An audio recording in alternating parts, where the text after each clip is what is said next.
Well, Ryan, that's a long slog in this game. Pick up 13 points from it. What's your immediate reaction? Missed opportunity.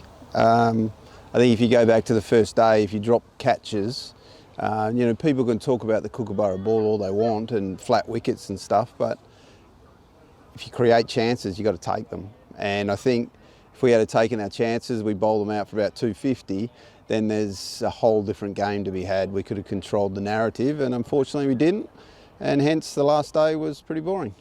You mentioned there the missed chances. After being put in to bowl first on what seemed like a relatively friendly battle wicket with the Kookaburra ball, 9 down at the end of day one is still a pretty good result, but as we kind of spoke about on day two, like you said there, just the missed chances means that a completely different game played out to what potentially could have been. Yeah, 100%. Like, if you think about it, they got to 360, so for us to put pressure back on them, where you're looking at 500, 550, which is a big score, and they've got a very good bowling attack. So, disappointing thing, missed chances. I thought everyone bowled manfully. They did a really good job. I thought George Drizzle did a really good holding job for us throughout that first day. But at the end of the day, you still take 9 wickets in a day. You should be very happy. And I thought all our guys kept trucking in and did a good job. But like I say, we just can't afford to drop chances. You mentioned the Kookaburra ball. Just what's the overall feeling from you guys around this sort of experiment and in what we've seen around the country? Surrey have forced a result in Div 1. There's still some games that are waiting to hear on in Div 2. But apart from that, in Div 1, there was only going to be one result, really. So kind of what's the overall general feeling? Look, at the end of the day, the ball is the ball. The ECB have said that we've got to use it 4 times. So we're going to use it 4 times. I can bash my head against the wall and hopefully get a different result, but it's not going to happen. Like, they have their reasons. I guess the big thing, without being political, is if they have their reasons, that's great. If you think that everyone's going to bowl really fast with a Kookaburra ball for 4 games of the year, that's not going to happen when you have most of those guys. So I honestly, I'm an Aussie, I love the Kookaburra ball, but it doesn't quite work in England. That's been seen. I'd love for it to be used lower down in under 19s and the pathways when kids get to learn their craft.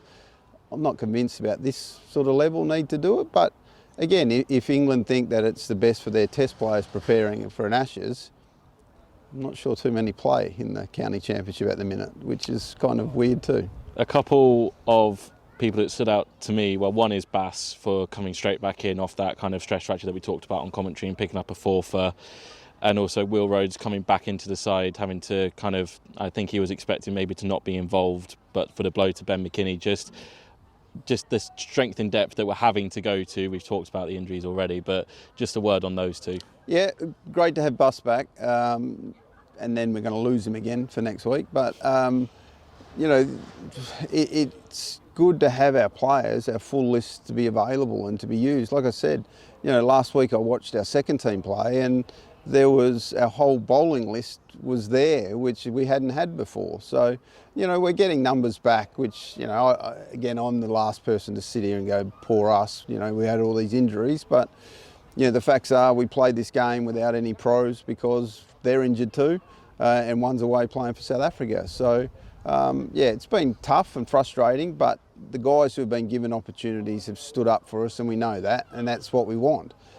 Next week at Surrey will be another big test for us, and we'll roll the dice again with a few different sort of faces, and hopefully we come up with a really competitive team, which I'm sure we will, and we'll go down there and try and give it to the big boy. We'll touch on that just after this one. Sam Connor's debut for the club, finally getting over the side strain. Just how nice is it for him to get those first landmarks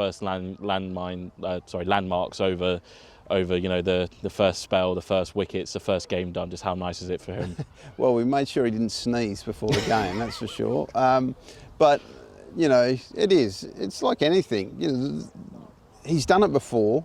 He's obviously played a lot of cricket for Derbyshire, and we brought him here because we feel he fits into our bowling cartel.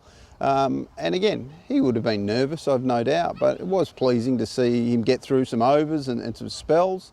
And I've no doubt he'll get better for the run. So, you know, like I say, the more game time we can get into these guys, the better that we're going to be in the long term. You mentioned Surrey. We'll turn to that. Still battling some little knocks. What's the early prognosis on what squad we can sort of expect to take down to face the three-time champions? Ben McKinney will not play, which is very clear. Obviously, his concussion protocols, was still feeling sick and not very well on the Monday, I think, which means he's still got to be out for 7 days. So we'll, like I said, make sure that he is healthy and give him every opportunity to recover. We'll probably play Jimmy Neesham will come into the squad, who's pretty keen to play red ball cricket for us. So we'll open that door, and I feel that probably Scotty Borthwick will come back into the squad as well to give us an opportunity, who's played so well. I think the last I looked, he was 80 odd not out in the seconds, but has made so many runs in the seconds. He deserves a crack at it too. So some old but familiar faces appearing for us down in Surrey.